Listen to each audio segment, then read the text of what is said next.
Thank you very much. Good afternoon and welcome to the Inter-American Dialogue. We are very pleased to have you this afternoon here Recording in progress. to have a conversation on the Dominican Republic and some of its modernization process, particularly on the subject matter of customs. I'm pleased to have Ambassador Maria Isabel Castillo Baez, who will be welcoming you into her house, the Inter-American Dialogue. El diálogo ha sido un socio muy importante, un amigo muy importante de República Dominicana. In many ways, we have a long-standing relationship for 3 decades, perhaps. And I'm happy to welcome Roberto Álvarez, Canciller de la República Dominicana, who has been also a very close colleague and very involved in dialogue events and dialogue activities, trying to push an inter-American agenda from the United States. Embajadora.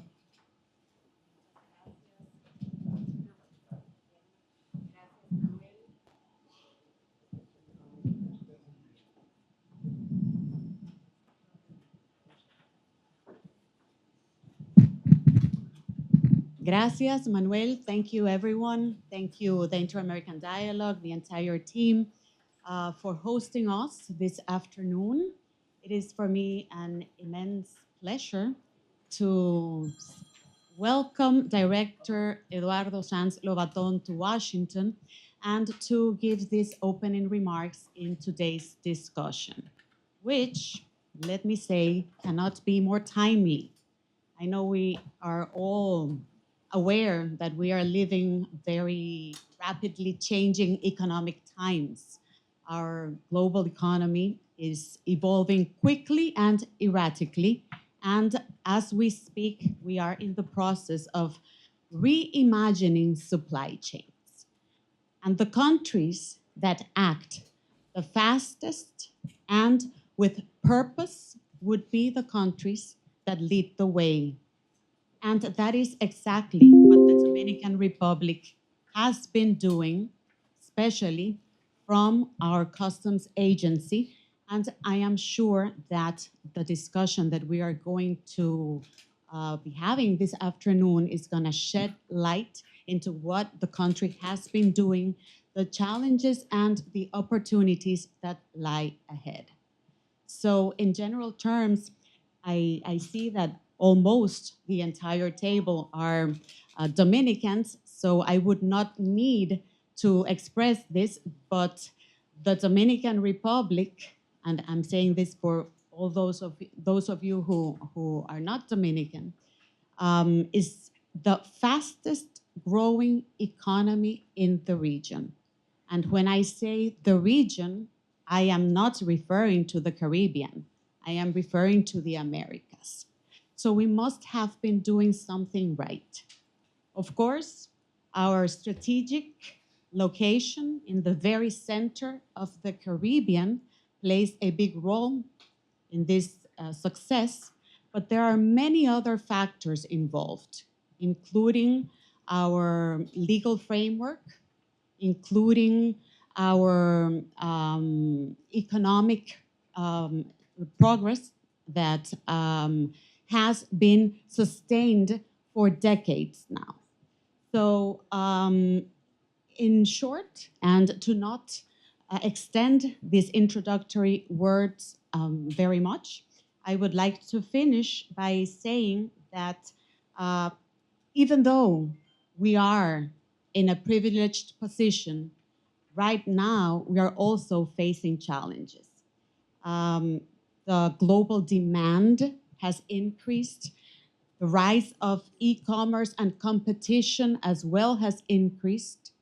And this faces challenges, which I am sure that today will be underscored here by Director Sanz Lobaton. I invite you to listen closely to this discussion and discover how the Dominican Republic is no longer merely aspiring, but in fact acting to become the center of regional economic transformation. Thank you very much. the Dominican Republic is not just a formality or a euphemism, that it's been growing significantly. I mean, this year, perhaps the Dominican Republic will be the country in the Western Hemisphere that will have the highest economic growth rate in 2025.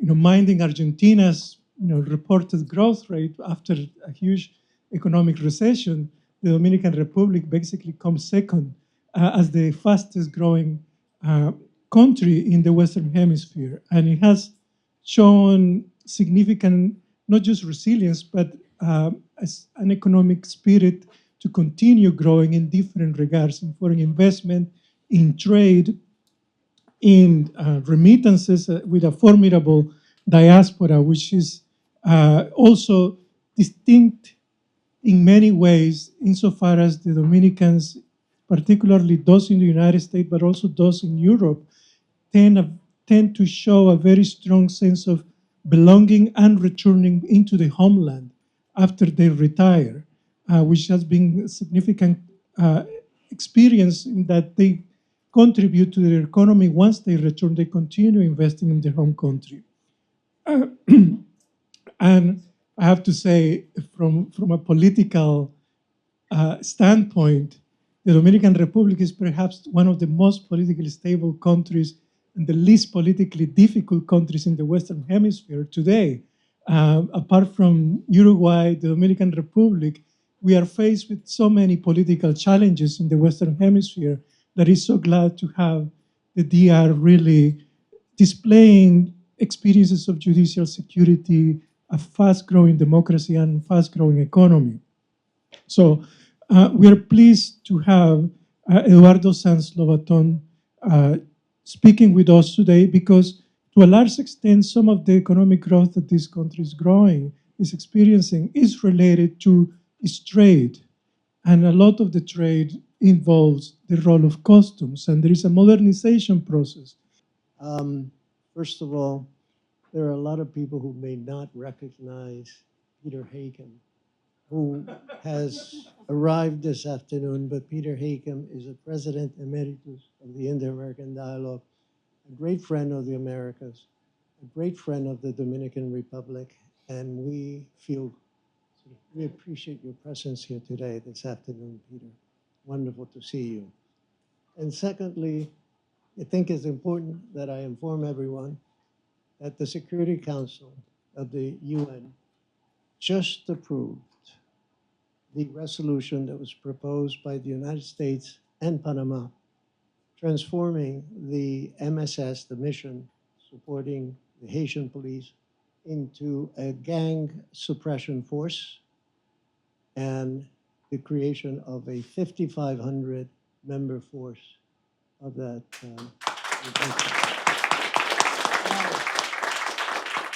This is a huge step forward, over which we've been spending with the US and other allies a great deal of effort in getting it across the finish line. Thank you.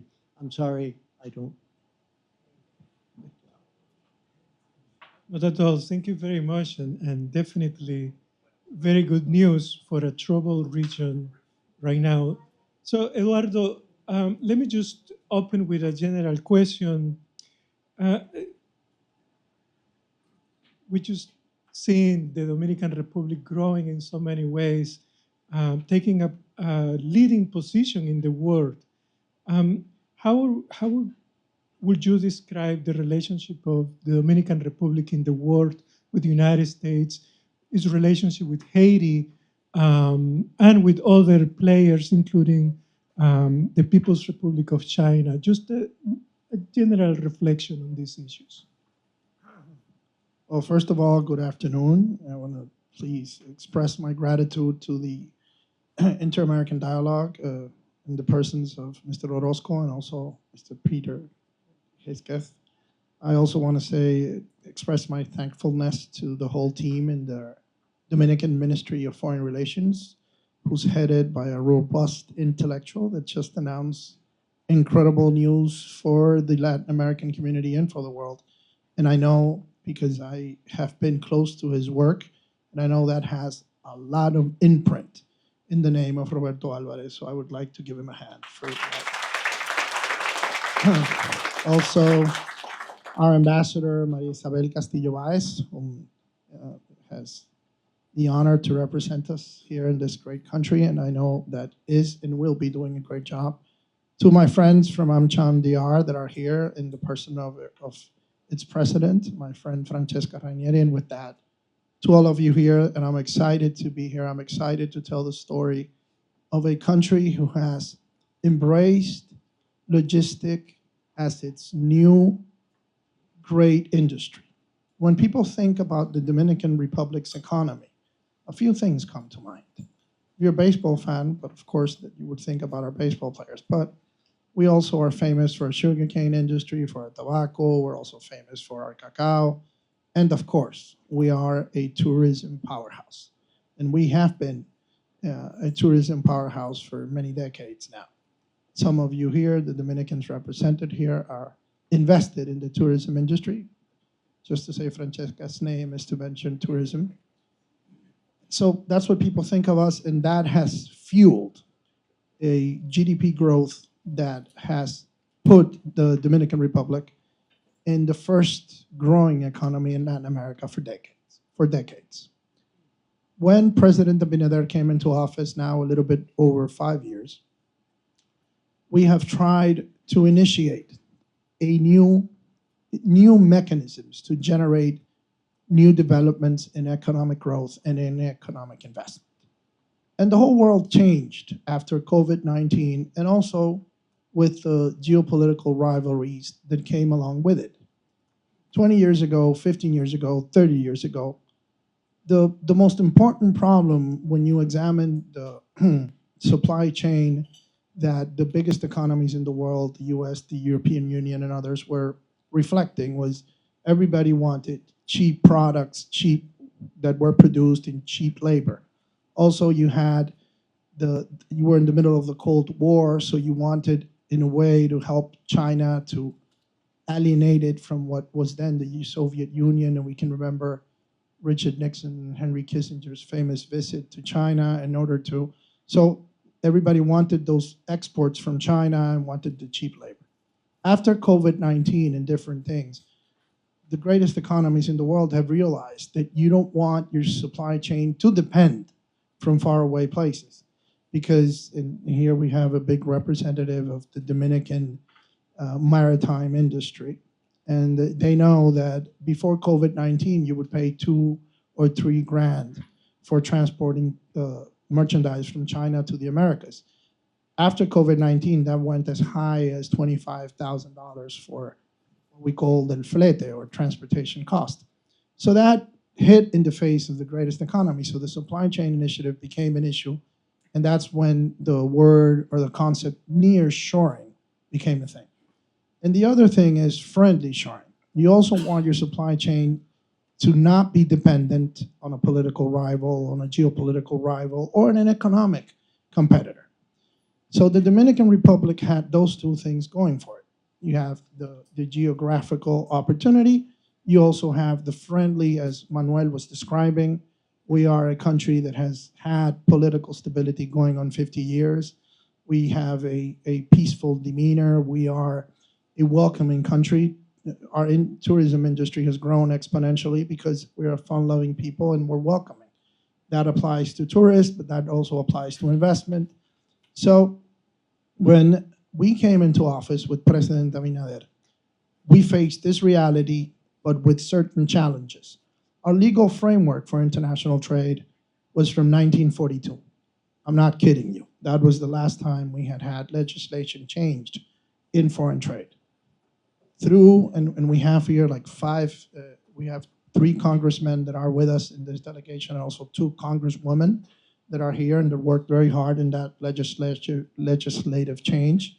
And we have now a foreign trade law, or customs law, that was promulgated in 2021 and has been regulated in 2022, 2023. So we have a new legal framework that when foreign companies want to think where they can install their factories, where they can exchange or have their logistical centers in order to redistribute merchandise all over the American continent, they look at us and they see a legal framework they can compare to theirs.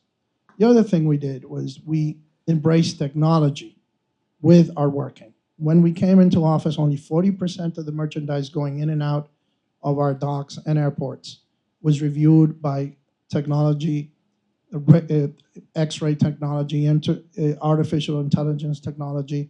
Now, 96% of everything that comes in and out of our country is reviewed by X-ray machines, by custom softwares that are developed in accordance to the standards of the United States and the European Union. So those two things, those two changes have transformed foreign trade in the DR. And I'll give you some numbers. When we came into office, the Dominican Republic exported, on an average, $700 million a month. We are now exporting, on average, $1.3 billion a month. That's an increment of $500 million a month in less than 5 years. That is exponential growth. The same thing, we have also incremented our revenue that has avoided us or has postponed the urgency on fiscal reforms and other things because we have had a super avid or an excess of our revenues that have allowed the Dominican economy to be reviewed by the risk agencies like Moody's and like other of the big rating agencies who have increased the qualification of the Dominican economy. So in a sense, that has created a virtual circle that has generated large amounts of investment into the DR. 2019, 2018, the Dominican economy received foreign direct investment around $3.5 billion. 2024, we received in excess of $5.5 billion. That's an increment of $2 billion in less than 5 years. That is also a reflection of how the world is looking at us. Also, we have tracked down for the last 20 years. That was also another one of the great gestures that we have had under our current Ministry of Foreign Affairs. The Dominican Republic had been singled out by the State Department of the United States for infringement in intellectual property commerce. And in our administration, the work done together by President Abinader, Minister Alvarez, Minister Bisonó, and other functionaries in our government, we were excluded from that list. So we are now considered a country that you can do business with that respects international property laws. And that also puts us in the center of why people can do business with us. I was recently, and I'll tell you this, I'll finish this first part with that.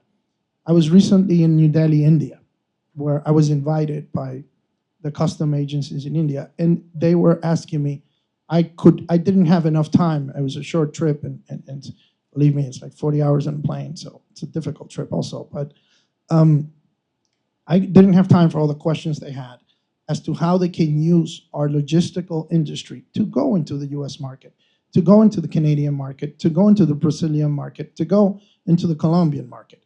Because we are at the center, we have, I'll give you, and this is a study we did, William knows it well, William Malamud, who's also here.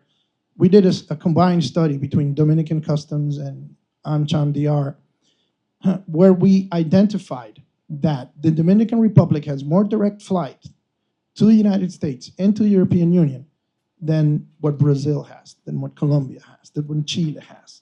So, and I'll end on this note for this part. 50 years ago, 60 years ago, all cargo went through the sea, through ships. All 60% of the cargo goes through air. We have the largest air infrastructure in the whole Caribbean basin. So people can do business with the DR because we have the aerial capacity to have planes and to have cargo planes and to do all of that. And we have right now 4 international airports that already have free trade zones for those cargo businesses. Also, we're the 3rd country in the whole area where we have the best maritime capacity. And considering one of those countries is Panama that helps unite the Pacific and Atlantic Ocean, that is quite an achievement. We are the 3rd country in the whole region that has the best installation for maritime commerce. So all of this has come together, and now the logistics, as is proven by our numbers in exports, as is proven by the foreign direct investment that is coming into the DR in new development in our dock area and also in other developments, proves that we are already a logistical center to be considered. And coupled with our tourism power, coupled with our agricultural power, we believe that the Dominican economy is a safe bet for the next 30 or 40 years. Because you take places like Singapore, you take places like Dubai, you take places like Taiwan, and they made of logistics the process in order to become developed economies. We have the logistics, but we have something they didn't have at the time. We have the tourism, and we also have the agricultural powerhouse in places like, in products like sugar, cacao, coffee, tobacco. So this is why I'm an optimist and I am an enthusiastic about the Dominican economy, about the Dominican future. And I am grateful to have been part of the transformation that Luis Abinader has led with the legal reforms and with the practical reforms and with the corruption reforms and all the things that President Abinader has accomplished. And I have been proud to be part of his team. Thank you very much.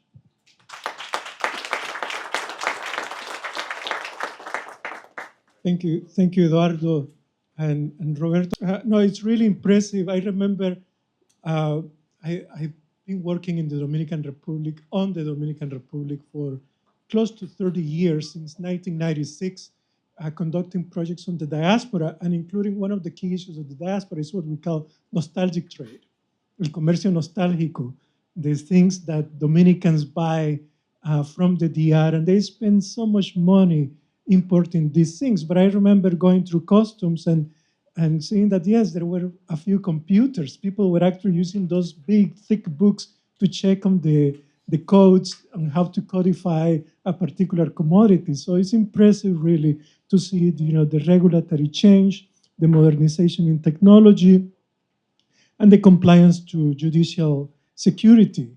And within that context, I mean, today, with all these problems going around the world, we have a neighbor, Haiti, that faces a number of problems. How do you describe the current trade relationship with Haiti? How does it happen? Haiti is significantly dependent on Dominican trade.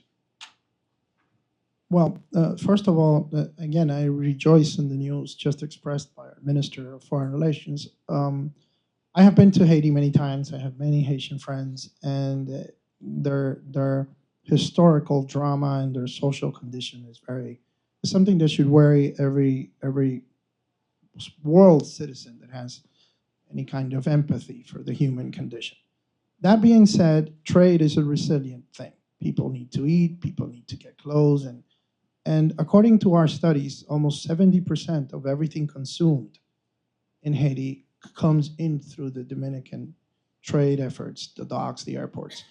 When the tragedy of their president's assassination a couple of years ago, trade halted for a time. It was very difficult, but it is now, at this moment, it has already picked up to our last historical levels, which were around, according to our central bank, is around $150 million a month.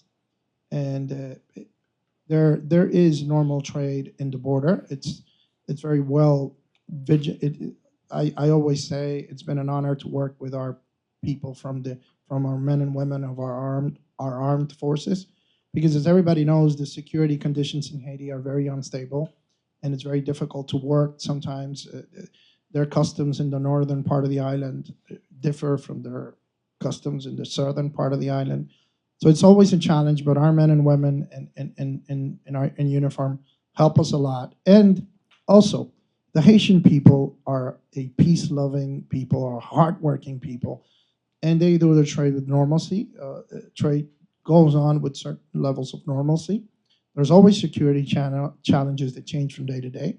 We have worked with our partners from the U.S. Embassy in the DR to try and track down everything we can to help their security efforts in order to avoid arms getting to them, in order to avoid other security issues that get to them. And we have helped with the X-ray machines that we have installed, also with the huge investment President Abinader has made in the security conditions of the border.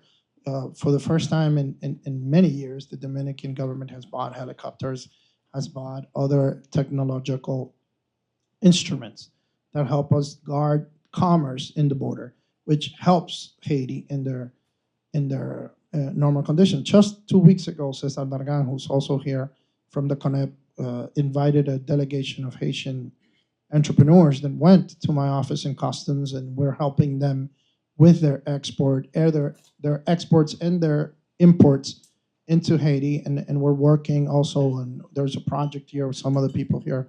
Mr. Santelices, who's here, is working on a project with other Dominican entrepreneurs in order to do a dry port, like the one existing in Laredo or in Arizona.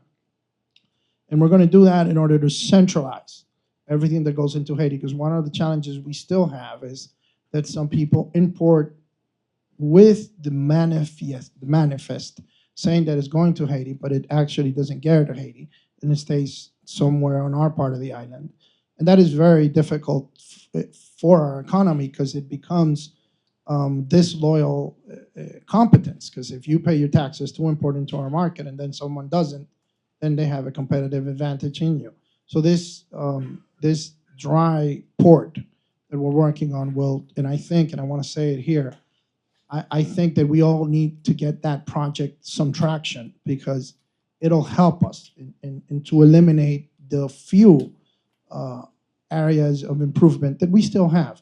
And I believe that the border situation anywhere in the world, you guys have an example here with Mexico, and those who have lived in Europe know all the problems they have with the Mediterranean. And borders are a constant challenge. It never ends.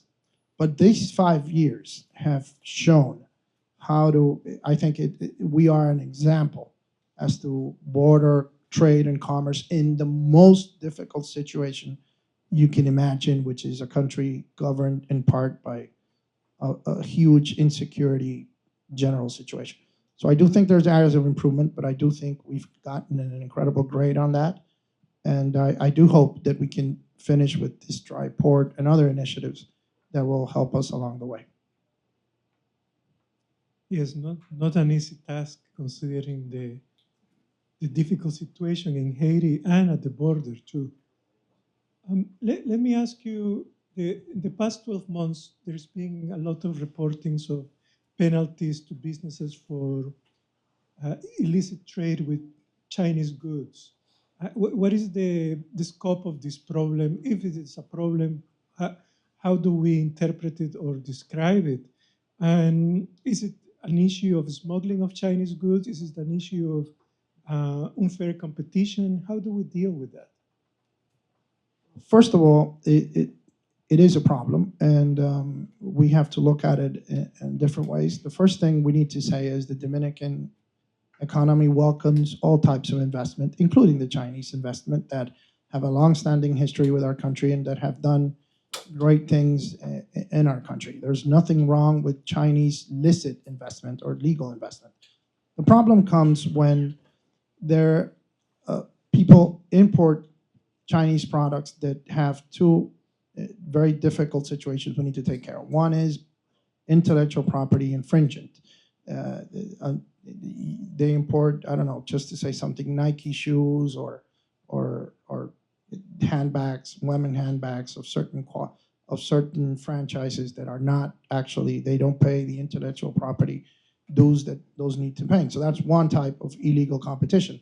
And the other is just simply subvaluing or undervaluing different products and different things that just hammer the Dominican economy, because the taxes don't get where it need to get, and also because other legal importers pay in it, so it's illegal competition. So what these last 5 years, the problem has been put front and center. This is not new. This is a problem that has Chile, Colombia, Honduras, Mexico, Canada. If you can Google Chinese illicit trade, you can Google it. You can put Chinese illicit trade Canada, Chinese illicit trade Mexico, and you'll find the same problems. What we have done, and we have taken the leadership in the region doing this, is two things. First of all, we have integrated the fight against this illicit commerce, because a lot of people, when they talk about this, they think, oh, customs. Well, it's not customs. Customs can't establish a value for a merchandise. It's actually illegal according to the free trade agreements and to the World Trade Organization and other things. What we can do is to object the value that you yourself declare. Before we came into office, you had 6 months to do that.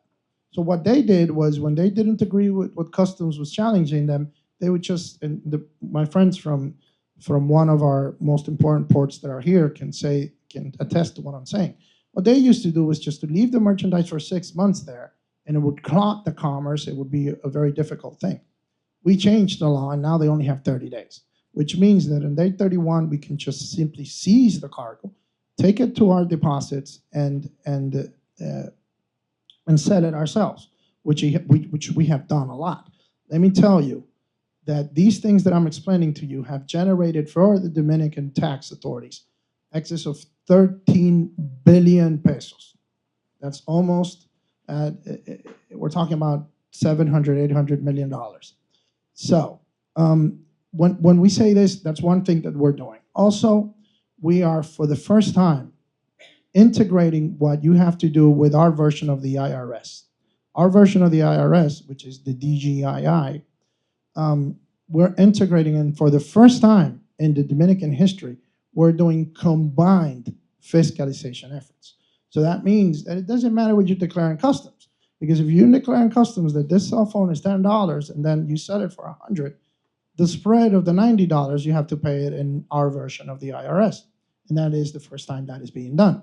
So that is going to radically reduce the intelligence of trying to undervalue.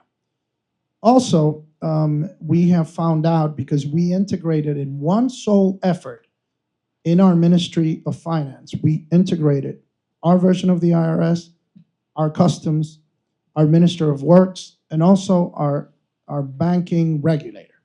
Because a lot of these monies was in cash. And I don't know if any of you have had any experience with banks, and I know Stephen is here. I don't want to talk bad about bankers, but if you take yourself $10,000 into a bank, they're going to ask you about your grandparents. But for some reason, all this money went into the banks, and we had no regulations, and why was all this cash moving around? So we took our banking regulator and we sat them at the same table. We said, we want you to investigate this. And all this has generated a lot of information. And it's been a work of almost 2.5 years.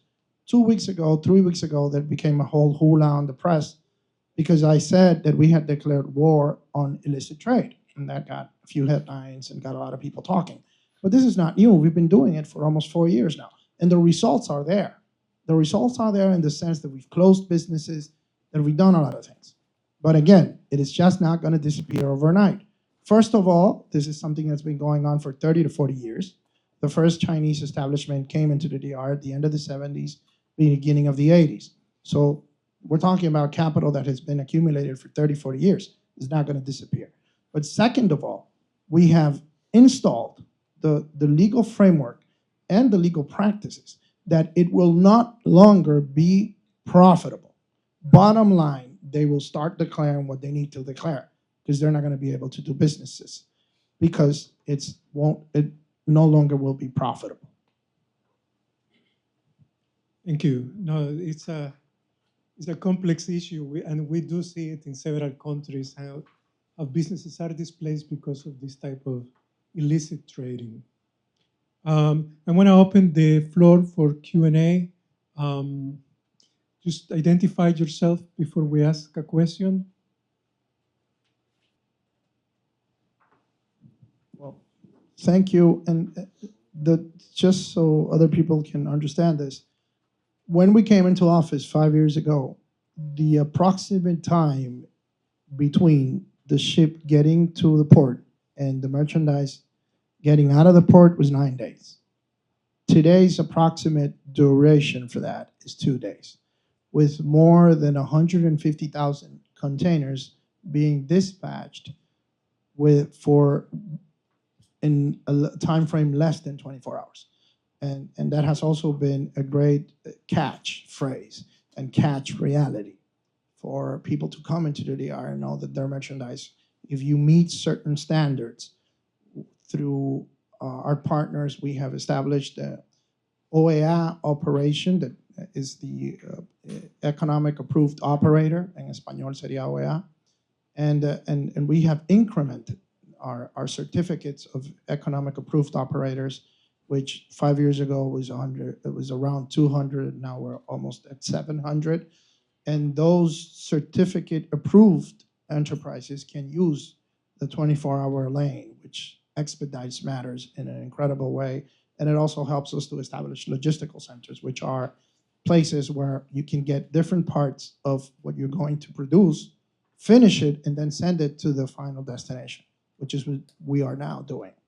And it's a growing industry, and I do believe it's going to be an incredible thing to see for the next decades.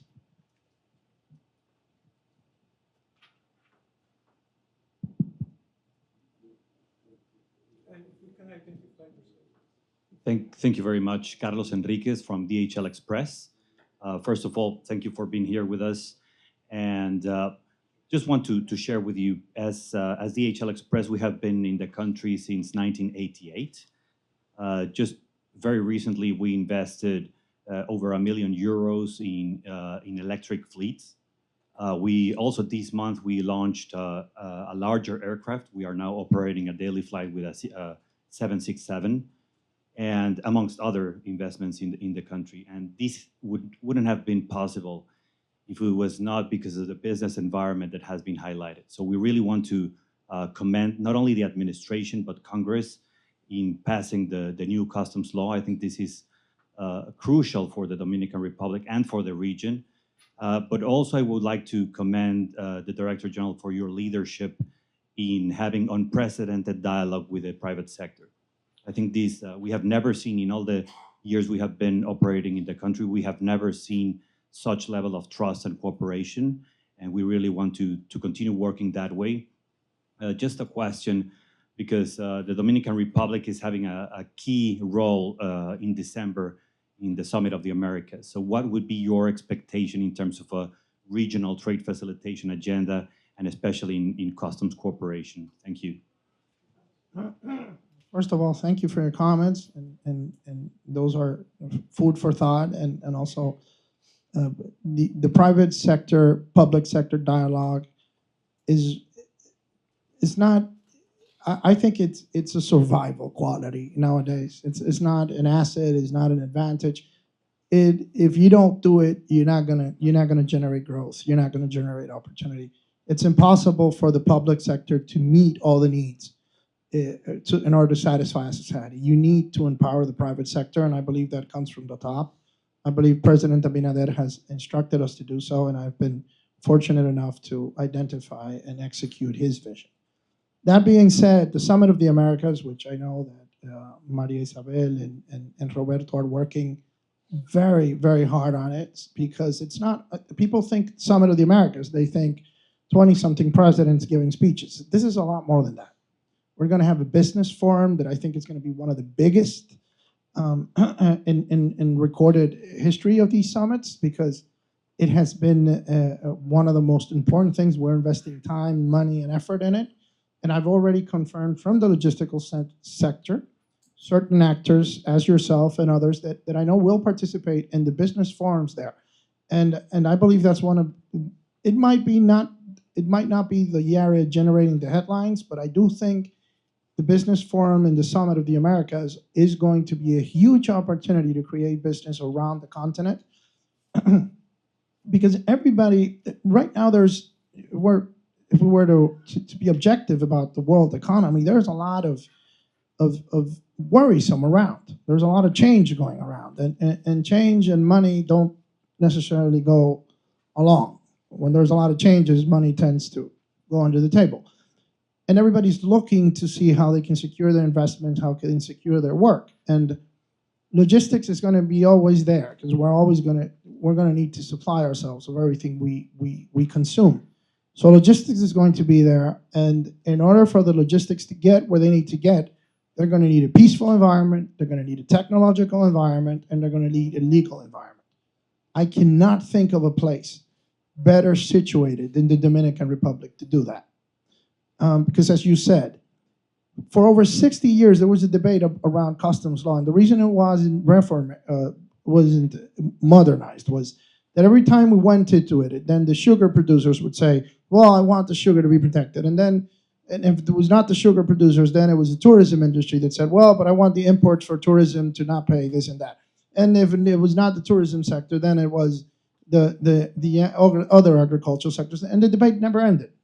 But when Abinader came into office, we sat down and we said, we're going to do this law. We're going to use our majority to do this law, and we're going to pass this law. And it passed, and nothing happened. There was not one single strike. There was not one single thing. Again, private sector dialogue. When we did the 24-hour program, I remember my friends from the shipping industry, they would always say, well, but what are you going to do with the syndicates? What are you going to do with the driver syndicate, with the transportation syndicates that are not going to accept working 24 hours and this and that? We sat down with them, we talked with them, we dialogued. It was leadership, it was private sector collaboration, and we did it. And it's been running for 2 years and it's working. So I do think that the Summit of the Americas, if I were a businessman or woman, I would try to participate in that. I would try to hear out what's going to happen there, because I think it's going to be very good news for the Dominican Republic.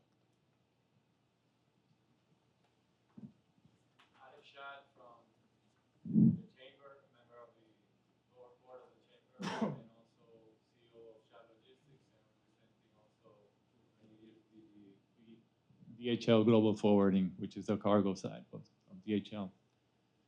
We have a great partnership between the public and private sector. I think we've done great things. We're in a great moment, and I think that's the way to go, that dialogue that you mentioned.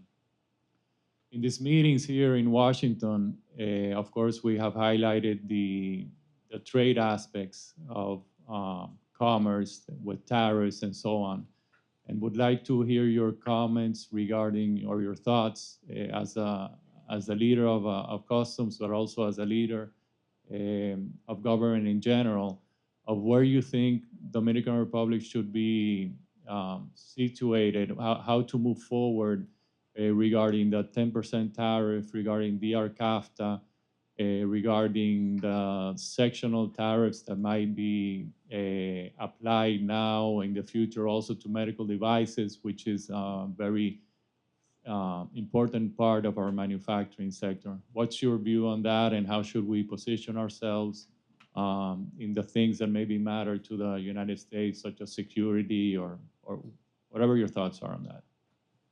Well, first of all, I do think that the relationship between the United States and the Dominican Republic has to be in one of its best moments, as far as I can recollect. And I've been working with other ministries in the Dominican government with the negotiations and all this new development with tariffs. And the first thing we have to say is we've been privileged. We are in the lowest bracket of established tariffs anywhere. It's us, Canada, Mexico, and a few other countries. Everybody's on top of the 10%, and we are in the 10%. So wherever you're looking in the world, you want to export from the DR, and this is the best place to export, because you're paying the lowest tariffs possible. When you get into the detail of it, for example, in Mexico and other places, there's a ongoing dialogue that I believe has not been defined. Marisabel could correct me if it has, but I think it has not been defined for certain aspects with free trade agreement countries like Mexico, like ourselves, where not even the 10% is going to be due. So that is an ongoing dialogue, and we're going to try to get that. And I believe that with the help we've been giving the United States on the drug trade enforcement efforts, on the international community efforts, and in our fight against illicit commerce from a country that has geopolitical rivalries with the U.S. And all of those things point to the fact that we are a reliable partner.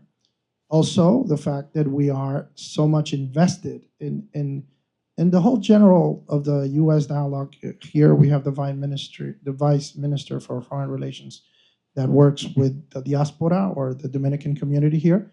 We have over a million people in New York. We have, I don't know how much, but we have a lot in New England. We have a lot in Florida. We have a lot in other places. So the Dominican community is going to be felt in the States. And I believe that we're going to find an agreement. I believe it's not going to be a problem.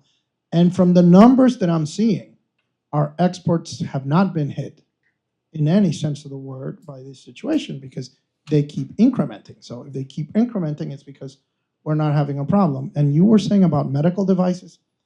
Right now, not only the US, 70% of all medical devices consumed in Central America are produced in the Dominican Republic. I'm talking about jeringuillas and estetoscopio. I don't know how you say those words in English, but I think everybody understands. Also, I do think that we have become a powerhouse for exports in the region. I'm talking about Jamaica, I'm talking about St. Martin, I'm talking about Guyana, I'm talking about those markets also. And I do believe that we have a very long-standing alliance with the United States. And I don't think that it is changing anytime soon. Just with that in mind, I'm Bruna from FedEx. Just gonna echo my friends here, Carlos Works and also Sean. I'm just thinking because we've been in discussing this past 2 days about the relationship with the U.S. and the DR, and how can the private sector play a more specific role on making that happen, the relationship, because we do understand the 10% tariff is there and it's going to stay. But how can we support the government and the work you've been doing so we can leverage that? So the DR is seen as an important partner for the US. I think that's an excellent question, and I'm going to try not to overextend myself what I'm going to say, but I do believe it. It's heartfelt, so I'm going to say it. You guys need to tell our story. The numbers are there. Sometimes political discourse goes against economic truth. And the problem is this. So 5 years ago, we were exporting $700 million. We're now exporting 1.3 billion. That has nothing to do with political party. It's just an economical fact. And the people in logistics know that their containers, 9-10 days to get out of the port. It's now 1 day or 2. When I say it, it goes this high because I'm a political activist. I'm a political actor. I have political ambitions. So my credibility is not the same as when you say it. When you say it, it gets heard. It gets heard with more strength. And I do believe that the greatest power that the private sector has is credibility. Everybody knows that you guys don't want this or that person in power. You just want to do business. So I do think that you guys need to tell our story more. And telling a story means, I don't know, paying an ad in the New York Times, doing these things, but doing them in other cities and in other places, and going to people to tell them about the Dominican miracle. It exists. It's there. The numbers are there. You take the whole Latin American continent and you look at the indicators, quality of life. Gloria Reyes is here. She runs one of the most important social assistance agency in our government. 10 years ago, 15 years ago, what we did is we gave money to certain areas in order to try and moderate poverty. That's not what we're doing anymore. What we're doing is we're teaching people tasks so they can go to work. We're bringing people up from poverty to the middle state. The numbers are incredible. 5 years ago, the percentage of Dominicans in poverty, ¿cuánto eran, Gloria? 29%. ¿Y hoy? And today is an 18%. That's an 11 point, and it's not the Dominican government that's saying that, it's the World Bank, it's UNESCO, it's La FAO. So tell that story and bring people to your country. That's what I think you can do more. And if I got in trouble, I'm sorry. Time for one more question. Hello, my name is Balmes Arias. I'm 21 years old and I'm currently working at the World Bank. Before I ask my question, I just want to say thank you for the great presentation and everyone who took part in making this event possible.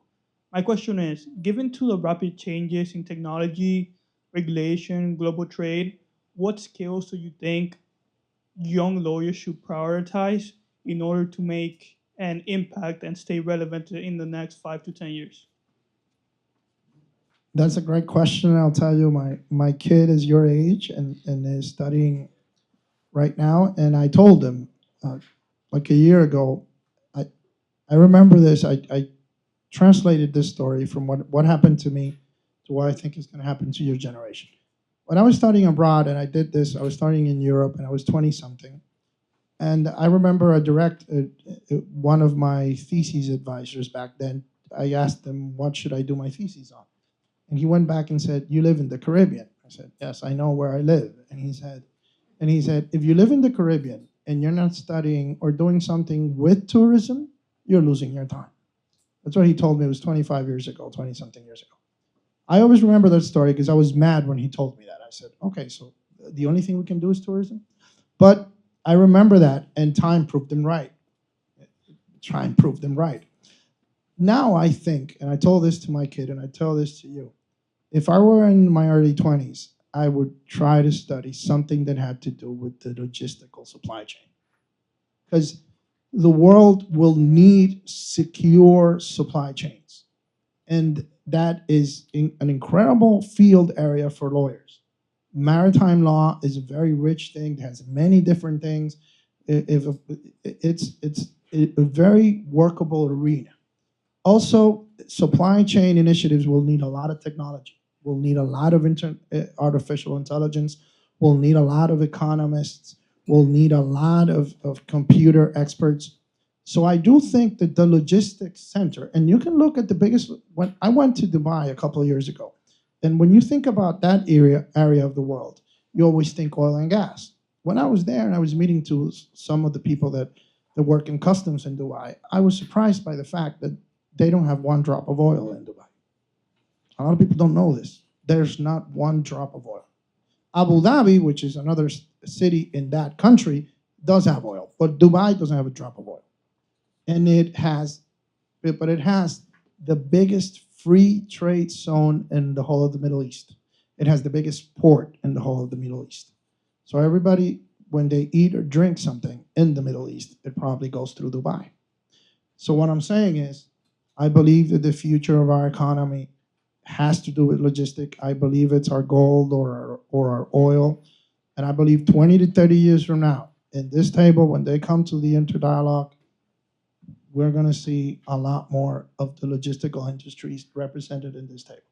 Because I think that's where money's going to be made, and I think that's where a lot of things are going to happen.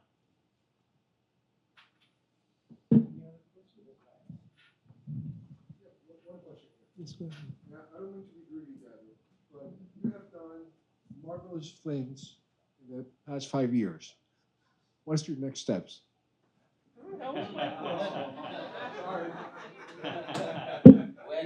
Well, you're going to get me in trouble, but first of all, I'm gonna do this in anecdote. I have a lot of friends from my whole life, and my wife is here, who's been married to me 25 years for some reason. And Cesar and I went to college together. I always loved politics, and I always worked in politics. But by 2010, 29, I got tired of losing, and I was making money in my legal firm, and I was out of politics. And a friend of mine came to see me and told me that he wanted to do something for his country and that he wanted me to be a member of his team. And that person was Luis Abinader. He convinced me to go along with him. He convinced me to get back into this thing. And he's not over yet. He has 3 years remaining in his term. I think he's done incredible things. And I'm going to help him out, and I'm going to follow his lead until we can finish this, moving strong, moving forward, and having established the fact that the Abinader administration changed the economical history of the Dominican Republic, which I believe we are doing. That being said, I don't believe I'm going to go into the private sector anytime soon.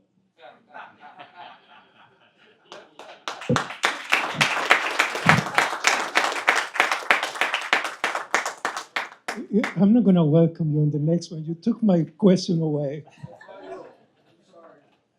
Good thing you didn't say who you were. So, since I was going to ask a question, let me ask you before we close.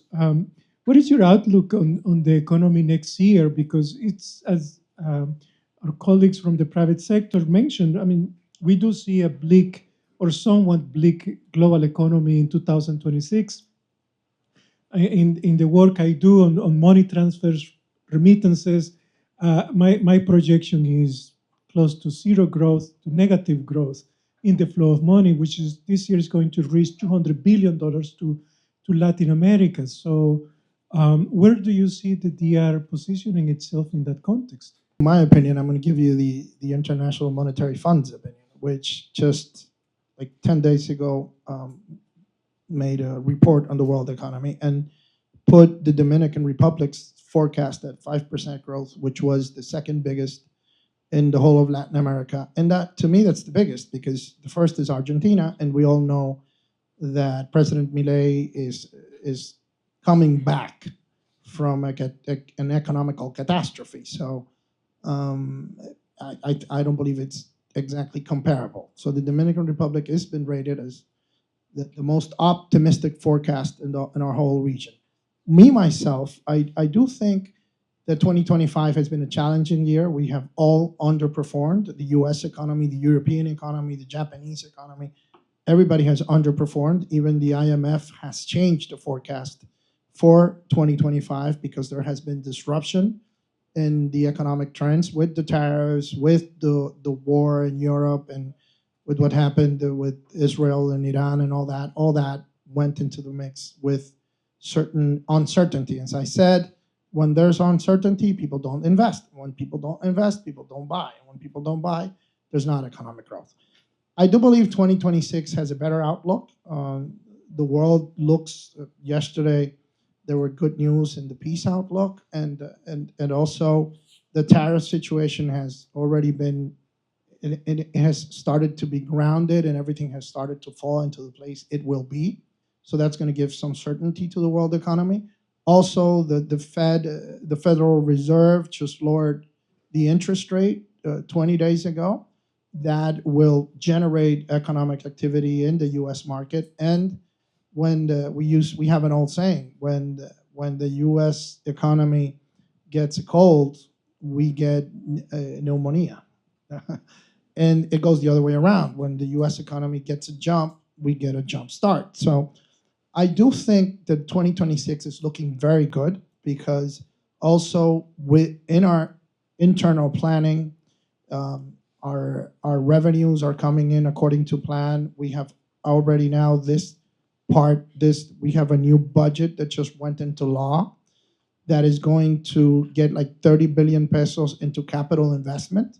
That one of the things our critics have repeated is that we have not been making the capital investment that the economy needs, which we think we have, but we have done something that it's called human capital, which is what I was saying about Gloria's job, which is investing in people so they can invest in themselves. So we're not giving money away. We're giving tools for people to work. I believe that is going to be reflected in the 2026 economy.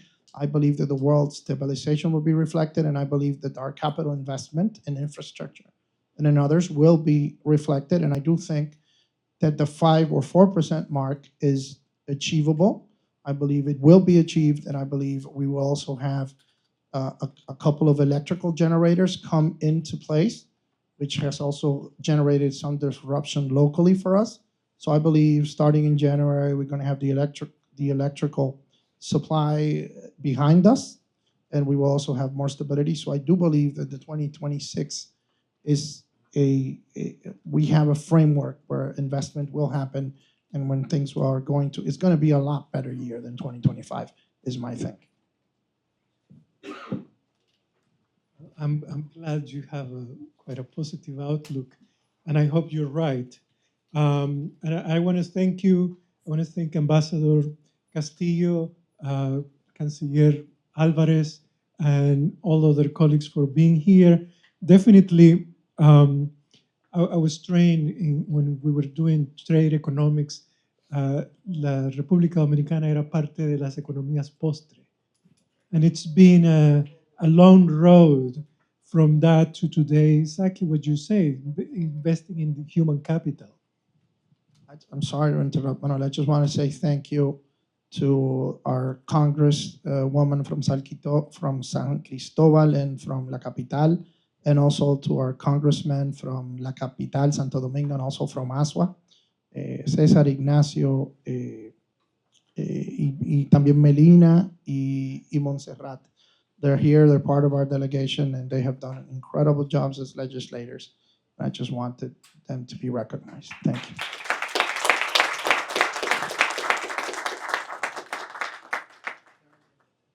Thank you, Eduardo, and thank you everyone to come. Ambassador, also want to recognize the Ambassador of the Dominican Republic to the OAS, present with us.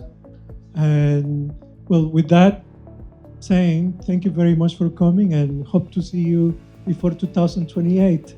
So I can answer the questions. Absolutely.